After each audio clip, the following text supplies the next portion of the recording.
Assalamualaikum warahmatullahi wabarakatuh. Dan pada video kali ini, admin akan mencoba mengulas mengenai hilangnya seorang aktivis hak asasi manusia yang kerap dipanggil dengan nama Wiji Tukul. Kasus yang hingga saat ini masih tetap belum menemukan titik terang dan diduga merupakan korban dari penculikan yang marak terjadi pada tahun 97 sampai dengan tahun 98.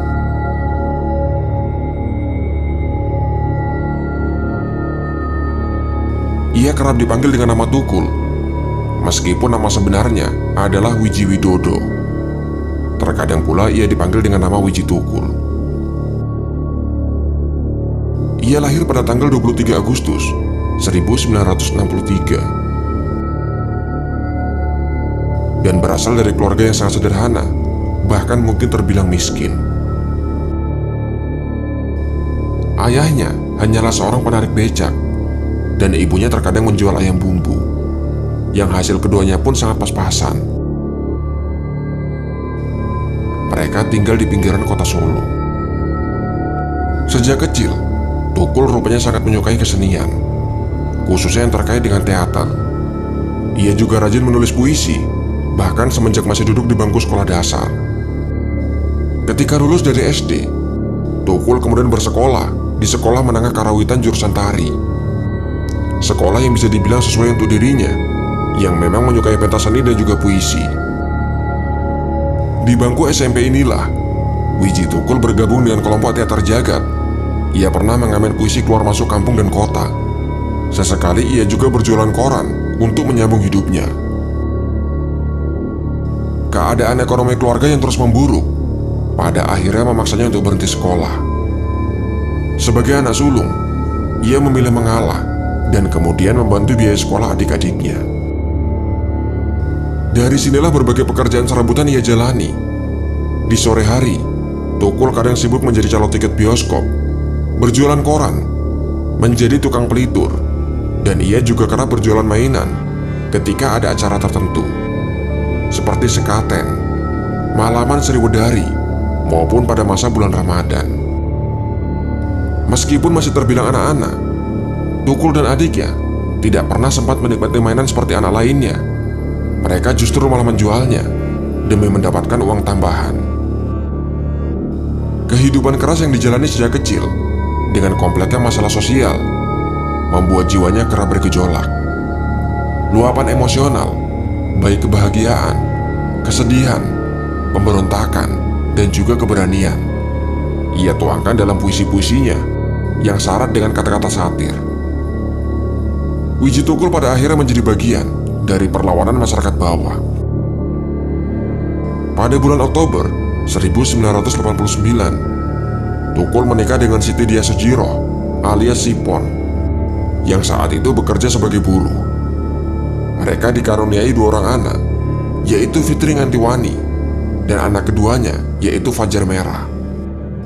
Meskipun telah berkeluarga, Wiji Tukul tetap gemar menulis puisi. Wiji Tukul belajar otodidak untuk menuliskan semua karya sastranya. Awalnya hal itu hanya digunakan untuk menumpahkan emosinya melihat keadaan sosial yang terjadi pada masyarakat. Namun kemudian ia sadar, rupanya puisi yang ditulis bisa membangkitkan semangat orang lain, bahkan membuat pemerintah pada saat itu menjadi sangat cemas. Untuk pertama kalinya Wiji Tukul mengetahui hal itu ketika ia tampil dalam pentas kemerdekaan. Ia membawakan puisi dengan judul Kemerdekaan yang sebenarnya sangatlah pendek, namun syarat dengan sarkasme, membuat panitia penyelenggara pada saat itu akhirnya dipanggil ke kelurahan untuk dimintai keterangan.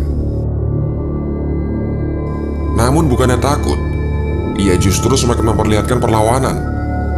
Pada tahun-tahun berikutnya, Wiji Tukul aktif menyuarakan advokasi kaum miskin dan juga buruh perkotaan.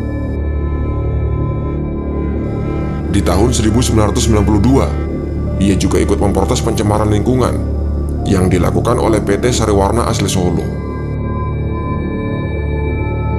Selain itu, ia juga membentuk organisasi dengan nama Jaker, yang merupakan kepanjangan Jaringan Kerja Kesenian Rakyat.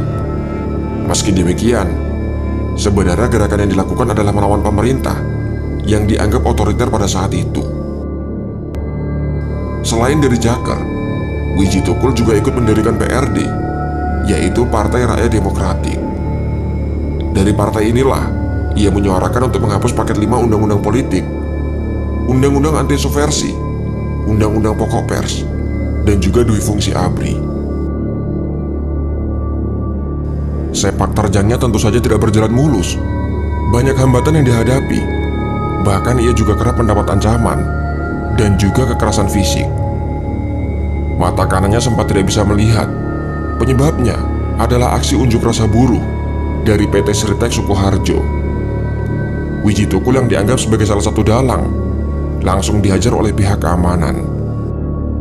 Tidak sampai di situ, PRD kemudian dianggap sebagai dalang dan pemerintah berusaha menghapusnya.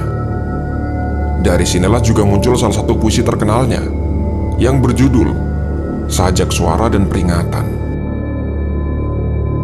Sebenarnya ada pula organisasi atau partai lain yang saat itu juga disorot oleh pemerintah, seperti Partai Demokrasi Indonesia dan Partai Persatuan Pembangunan. Selain itu ada pula pengusaha yang sudah masuk dalam list target. Ada pula mahasiswa dan juga para pelajar. Di antara semua nama yang masuk dalam target, Wijitukul merupakan salah satu yang paling menonjol. Karena hal ini pula, pada bulan Juli 1996, Tukul sudah pergi dari rumahnya, menghindari kejaran para aparat keamanan. Ia kemudian melarikan diri ke Pontianak dan disembunyikan oleh temannya, yaitu Martin. Meski demikian, ia tetap sering keluar masuk satu daerah ke daerah lain, menjaga jika seandainya ada aparat yang mengetahui keberadaannya.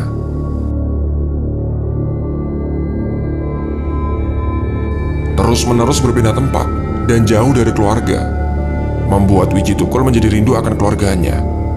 Ia kembali mengingat anak dan juga istrinya. Untuk menumpahkan kerinduannya, maka ia akan menginap di Hotel Rajasa di Jalan Bandarawati 2, Ngaran, Desa Borobudur, Magelang. Di kamar nomor 8 ia kemudian akan bertemu dengan istrinya. Setelahnya Tukul akan kembali berpindah-pindah tempat, kembali melarikan diri dari kejaran para aparat keamanan.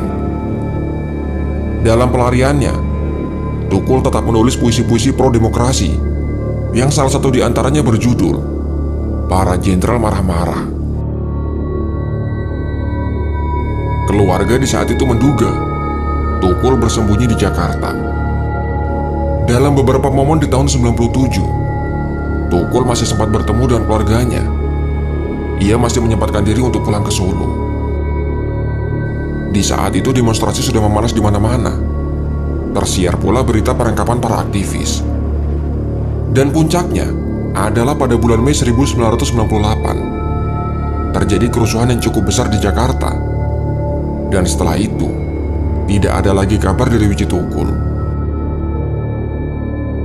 Sipon, istri dari Wijitukul, sudah berusaha mencari berbagai informasi. Namun yang diketahui hanyalah Wijitukul sempat terlihat di Jakarta, yaitu pada bulan April di tahun 98. Hingga akhirnya setelah 2 tahun hilangnya Wijitukul, pada tahun 2000, Sipon kemudian melapor kepada Kontras, yaitu Komisi untuk Orang Hilang dan Korban Tindak Kekerasan.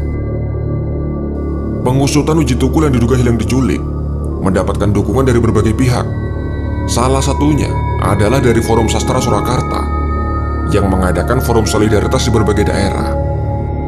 Di Surabaya, Mojokerto, Solo, Semarang, Yogyakarta, dan juga Jakarta. Mereka memberikan nama kegiatan itu dengan judul Tukul, Pulanglah.